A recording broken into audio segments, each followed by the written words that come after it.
François Sautron, vous êtes l'auteur de La chute de l'Empire Kodak. Pourquoi ce livre? Bien, ce livre, parce que c'est un événement qui est unique au monde.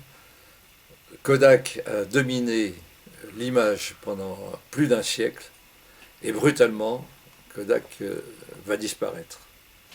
C'est un événement qui n'était pas prévu.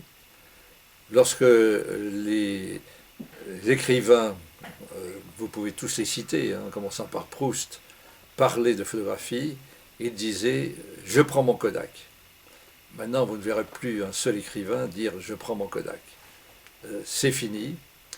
Kodak a inventé l'appareil numérique. C'est Steve Sesson qui a inventé un appareil à 100 000 pixels. Mais Kodak, nous étions tous des chimistes, nous étions tous des spécialistes de l'image argentique, de la chimie du carbone, et la chimie du silicium nous était totalement inconnue. Et nous regardions d'ailleurs de très haut les électroniciens. Et il faut dire qu'il y avait un énorme bénéfice avec l'argentique, entre 12 et 19%, et que le numérique, c'est très peu de bénéfices.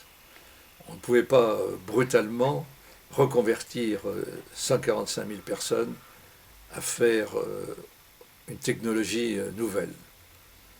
Vous savez, je pense que tous les fabricants de diligence n'ont pas pu faire des voitures.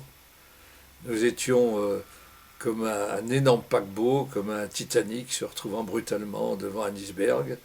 Nous étions beaucoup trop lourds pour pouvoir changer. Il aurait fallu mettre à la porte tous nos chimistes et les remplacer par des électroniciens. Donc ce livre pour moi est un livre très important.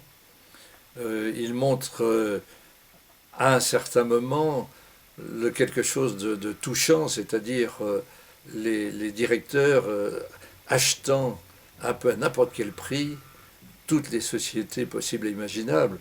Hein, nous devenons professeurs, nous devenons propriétaires de la pastille Valda, par exemple. Nous achetons un pharmacien. Nous essayons de nous diversifier dans les piles, par exemple. Mais tout ça est inutile. Nous étions dans une technologie qui était dépassée.